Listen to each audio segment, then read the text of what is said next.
என் வசனங்களை அற்ப ஆதாயத்திற்கு விற்று விடாதீர்கள். இந்த வசனம் உள்ளபடியே வரலாற்று யூதர்களை பற்றி பேசுகிறது. மார்க்கத்தை விற்று உலக ஆதாயத்தை பெறுவது அந்த காலம் தொட்டே யூதர்களின் வழக்கமாக இருந்து வருகிறது. இந்த வசனம் அவர்களின் மதகுருமார்களும் தலைவர்களும் அவர்களில் உள்ள செல்வந்தர்களுக்கேற்ப மார்க்க சட்டங்களை வளைத்ததையும் அவர்களை தண்டனையிலிருந்து காப்பாற்றும் பொருட்டு பொய்யான மார்க்க தீர்ப்புகள் அளித்ததையும் குறிக்கிறது. தங்களிடம் உள்ள தலைமைத்துவத்தை காப்பாற்றிக் கொள்ள அவர்கள் இவ்வாறு செய்து கொண்டிருந்தார்கள். அடுத்து வசனம் மதகுருமார்களை பற்றி பேசுகிறது.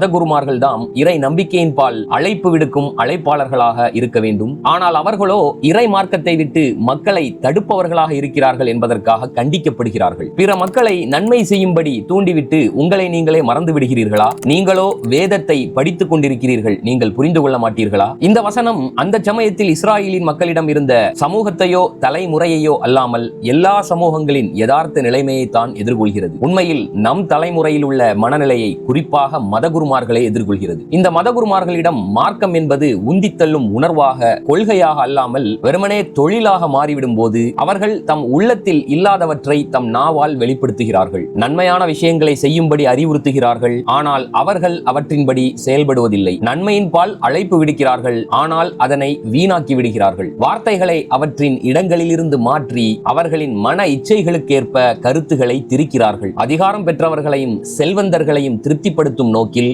மார்க்கத்தின் சட்டங்களை வளைக்கிறார்கள். இவ்வாறுதான் யூத மதகுருமார்கள் செய்து வந்தார்கள். இது சாட்சாத் நம் காலகட்டத்தின் பல மதகுருமார்கள் விஷயத்திலும் அப்படியே பொருந்துகிறது. ஏனெனில் மக்கள் அழகிய வார்த்தைகளை செவியேற்கிறார்கள், ஆனால் மோசமான செயலை காண்கிறார்கள். சொல்லுக்கும் செயலுக்கும் இடையே காணப்படும் இந்த முரண்பாடு அவர்களை தடுமாற்றத்தில் தள்ளிவிடுகிறது. அது அந்த மக்களின் உள்ளங்களில் பரவியிருக்கும் ஈமானிய ஒளியை அணைத்து விடுகிறது. மதகுருமார்களின் மீது நம்பிக்கை இழந்த அவர்கள் மார்க்கத்தின் மீதும் நம்பிக்கை இழக்கிறார்கள். அந்த மதகுருமார்கள் கூறும் வார்த்தைகள் அவ்வளவு அலங்காரமாக இருந்தாலும் அது உயிரோட்டமற்ற வார்த்தையாகவே வெளிப்படுகிறது. ஏனெனில் அது நம்பிக்கை கொண்ட உள்ளத்திலிருந்து வெளிப்படவில்லை. தான் கூறும் விஷயத்தை உண்மையாகவே நம்பும் மனிதன் அதற்கான வாழும் முன்மாதிரியாக திகழ்வான். அவன் கூறும் வார்த்தைகள் அலங்காரம் இல்லாமல் சாதாரணமாக இருந்தாலும் மக்கள் அதனை நம்புவார்கள். ஏனெனில் செயலாக வெளிப்படும் வார்த்தை தான் பலம் பெற்றதாக, உந்தித்தள்ளும் வாழ்வாக மாற்றமடையும். இப்ப நான் வாசிச்ச இந்த விளக்க உரை தப்சீர் திருக்குர்ஆனின் நிழலில் முதல் பாகம் 141 இருந்து 143 வரை உள்ள பக்கங்களில் இருந்து வாசிக்கப்பட்டது. இந்த